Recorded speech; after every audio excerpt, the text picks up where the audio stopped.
Chennai super Kings daddies army से एकदम youngest army. मतलब एक टाइम था जब Chennai super Kings experience players के पीछे भागती थी और जितने भी प्लेयर्स ये बाय करते थे वो सभी एक्सपीरियंस होते थे, उनकी एज काफी ज्यादा होती थी। लेकिन इस सीजन ऐसा नहीं है। इस सीजन इन्होंने यंग प्लेयर्स पर दाव लगाया है, यंग प्लेयर्स को बाय किया है और ये एक आप देखें तो चेंज है चेन्नई की स्क्वाड में, डैडीज आर्मी से एकदम यंगेस्ट आर्मी। और ये सिर्फ स्क्वाड में चेंज नहीं है, ये एक फिलोसफिकल चेंज भी है, क्योंकि चेन्नई अमूमन एक्सपीरियंस के पीछे भागती थी, लेकिन इस सीजन आप देखें तो यंग प्लेयर्स पर दाव लगाया है। बट थाला इज स्टिल हियर और थाला कहीं नहीं जाने वाले। तो स्क्वाड तैयार है चेन्नई सुपर किंग्स की आईपीएल 2026 के लिए और इस वीडियो में हम करने वाले हैं चेन्नई की स्क्वाड का स्वैट एनालिसिस। इनकी स्ट्रेंथ क्या है, वीकनेस क्या है, कंसर्न क्या है एंड मेनी मोर थिंग्स, सभी पर हम बात करेंगे।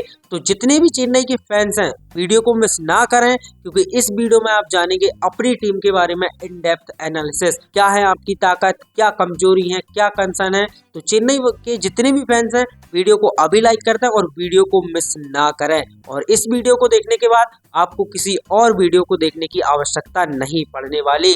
तो बिना किसी बकैती के चलिए स्टार्ट करते हैं। सबसे पहले आप स्क्वाड देख सकते हैं, ये चेन्नई का स्क्वाड है जो आईपीएल 2026 के लिए उन्होंने तैयार किया है। ओवरऑल ये इनका 25 मेंबर का स्क्वाड है। सबसे पहले बात करते हैं स्ट्रेंथ की, तो नंबर 1 स्पिन हिटर। चेन्नई के पास आप देखें तो one of the best spin hitting unit है। इनके पास ऋतुराज गायकवाड़, आयुष मात्रे, संजू सैमसन, शिवम दुबे, डेवॉल्ट ब्रेविस, सरफराज खान, कार्तिक शर्मा और ये जितने भी प्लेयर्स के मैंने नाम लिए हैं ये सभी मोस्ट डिस्ट्रक्टिव हैं अगेंस्ट स्पिन। ये उस तरीके का बैटिंग यूनिट है जो किसी भी स्पिन अटैक की धज्जियां उड़ा सकता है। हाँ, इक्के दुक्के स्पिनर हो सकते हैं जो इनको परेशान कर दें, जैसे someone like Varun Chakravarthy, he is a mystery, he is different, Sunil Narine. लेकिन यदि हम मोस्ट ऑफ द स्पिनर्स की बात करें या जिन टीमों के पास ट्रेडिशनल स्पिनर्स हैं, लेग स्पिनर या फिर ऑफ स्पिनर, ये वो बैटिंग यूनिट है जो किसी भी स्पिन अटैक की धज्जियां उड़ा सकती हैं। इन सब में वो काबिलियत और वो क्वालिटी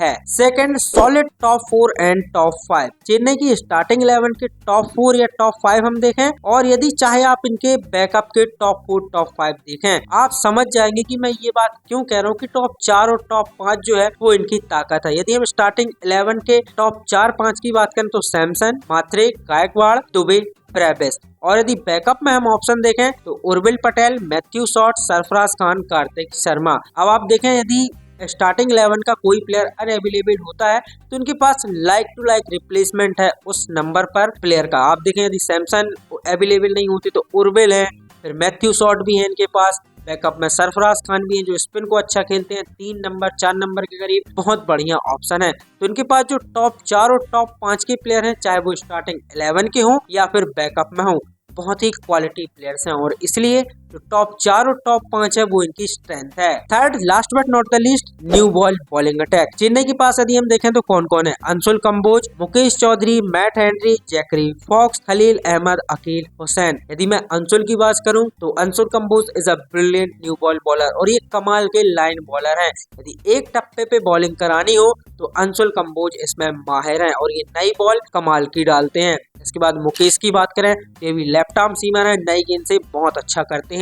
मैट हेनरी की यदि मैं बात करूं तो Matt Henry is currently number 1 bowler in world cricket with new ball. New ball यदि आप इस बंदे को थमाते हैं तो ये न्यू बॉल से आपके लिए कमाल करेगा और यदि थोड़ी बहुत हेल्प कहीं मिल गई तो फिर ये बंदा सामने वाली टीम को तोड़ के रख सकता है, क्योंकि इसके पास वो क्वालिटी है। जैक फॉक्स की बात करूं तो ये भी आप देखें तो ऑल आउट अटैक बॉलर है, नई गेंद से अच्छी बॉलिंग करते हैं, प्लस ये आप देखें तो ऑल आउट अटैक बॉलर है, ये हमेशा विकेट के पीछे भागते हैं। खलील अहमद एक और लेफ्ट आर्म सीमर, आप देखें तो ये भी नई गेंद से अच्छा करते हैं और इनको हम ऑलरेडी आईपीएल में देख चुके हैं। इसके बाद अकील हुसैन की बात करूं तो ये स्पिनर है, लेफ्ट आर्म ऑर्थोडॉक्स, ये नई बॉल से भी डालते हैं, प्लस आप ये मिडिल ओवर में भी बॉलिंग करके दे सकते हैं। इसलिए जब आप इनके ऑप्शन देखते हैं नई बॉल के साथ तो आपको नजर आएगा कि नई बॉल इनकी ताकत क्यों है। वीकनेस की बात करें तो वो है डेथ बॉलिंग। इनके पास नाथन एलिस एक कमाल के ब्रिलियंट और प्रूवन डेथ ओवर बॉलर हैं, लेकिन नाथन एलिस के अलावा जब आप और ऑप्शन देखते हैं, चाहे वो अंशुल हो, मुकेश हो, खलील हो, कोई भी डेथ ओवर का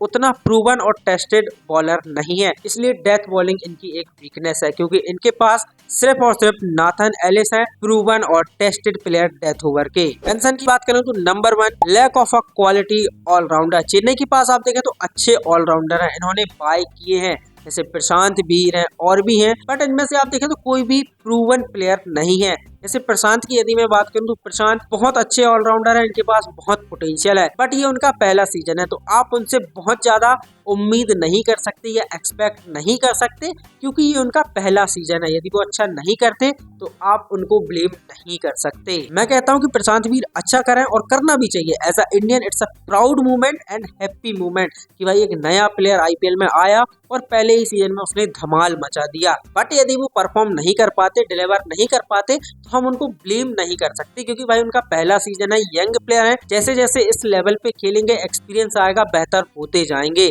और इसलिए मुझे लगता है कि एक प्रूवन टेस्टेड ऑलराउंडर की कहीं ना कहीं इस टीम में कमी है। बट जितने भी इनके पास ऑलराउंडर्स हैं वो अच्छे हैं और अच्छा भी कर सकते हैं, इसलिए मैंने इस पॉइंट को कंसर्न में रखा है। ये अच्छा कर भी सकते हैं और नहीं भी कर सकते। सेकंड पॉइंट जिसको शायद बहुत कम लोग नोटिस कर रहे हैं वो है batting versus high pace and good hit the deck bowling. Chennai के कुछ बल्लेबाजों की यदि हम बात करें, शिवम दुबे, डेवॉल्ड ब्रेविस, सरफराज खान, ऋतुराज गायकवाड़, ये सभी आप देखें तो स्पिन बहुत अच्छी खेलते हैं, लेकिन जब इन्हीं प्लेयर्स को हम अच्छी बॉलिंग के सामने देखते हैं, जो अच्छे हिट द डेक बॉलर्स होते हैं, अच्छी पेस पे डालते हैं, वहां ये बल्लेबाज थोड़ा स्ट्रगल करते हैं। और यदि मैं आपके इनको नंबर्स दिखाऊं good length and short of a good length के सामने, तो आप देख सकते हैं शिवम दुबे की यदि हम बात करें तो गुड लेंथ पे जो उनकी स्ट्राइक रेट है वो है 113.9 की, लगभग 114 की स्ट्राइक रेट है। वहीं short of a good length पर इनकी जो स्ट्राइक रेट है वो है 116.7, लगभग 116-117 की स्ट्राइक रेट आप मान सकते हैं। और यहाँ से हमें क्लियर समझ आता है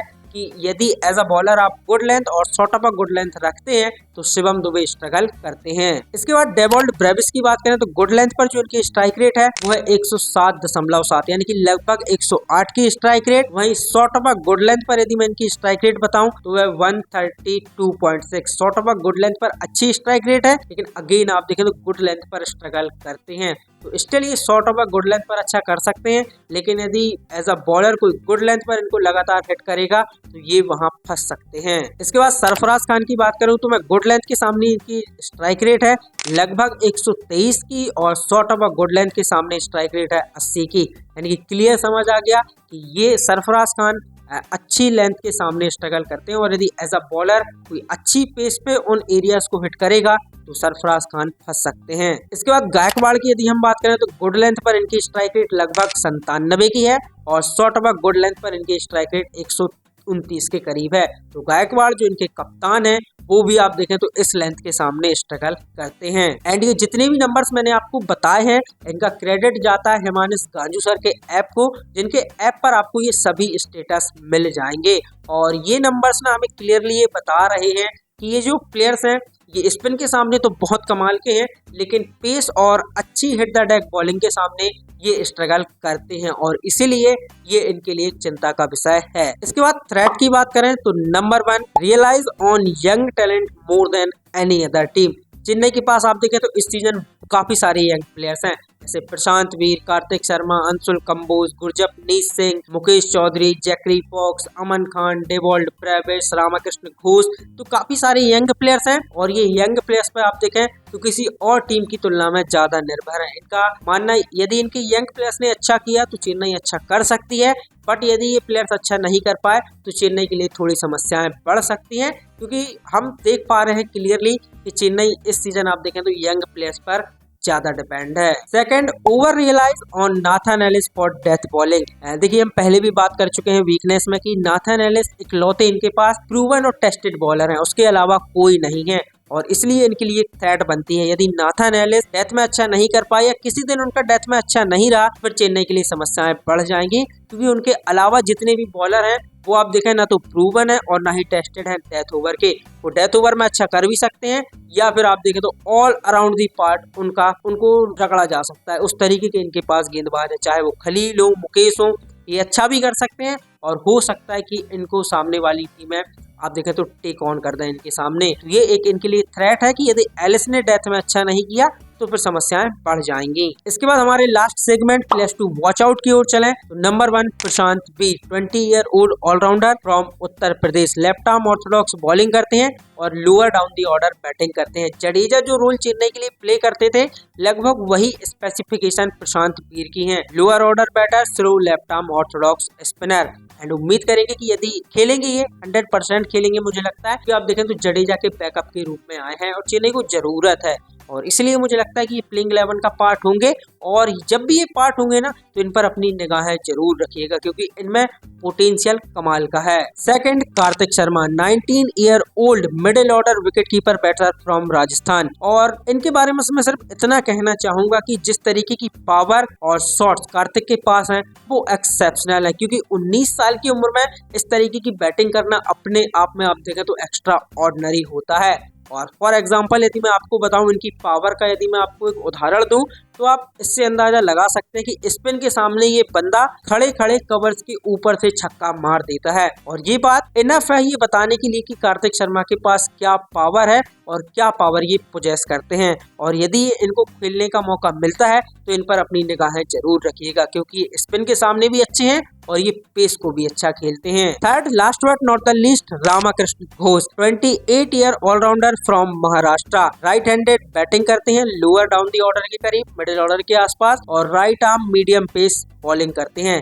इनकी यदि मैं हिटिंग एबिलिटी की बात करूं तो पेस और स्पिन दोनों के सामने ये अच्छी हिटिंग एबिलिटी रखते हैं। आप इनकी क्लिप्स भी जाके देख सकते हैं, चाहे वो विजय हजारे की हो, स्मैट की हो, वहां पे इन्होंने अच्छा परफॉर्मेंस किया है। एंड बॉलिंग की यदि बात करूं तो he is a seam bowler, hit the seam beautiful. आप देखिए स्विंग बॉलर नहीं है, सीम बॉलर है, सीम को अच्छे से हिट करते हैं और इनको ऑफ द डेक हेल्प भी मिलती है। तो ये भी एक वॉच आउट प्लेयर रहने वाले हैं चेन्नई के। और फिलहाल की जो विजय हजारे ट्रॉफी चल रही है उसमें यदि आप देखें तो इस बंदे ने ना कमाल की परफॉर्मेंस की है, चाहे वो गेंद के साथ हो या फिर बल्ले के साथ हो। तो चेन्नई यदि इनको चाहे तो मौके दे सकती है एज एन ऑलराउंडर। तो ये रहा गाइस चेन्नई की स्क्वाड का फुल एनालिसिस। इसमें हमने उनकी स्ट्रेंथ, कंसर्न सब कुछ पर डिटेल में बात किया। आई होप आप लोगों को ये वीडियो पसंद आया होगा। So that's it in this video guys. यदि वीडियो पसंद आया है तो लाइक करें, अपने दोस्तों के साथ शेयर करें, बाकी चैनल पर पहली बार आए तो सब्सक्राइब करना ना भूलें।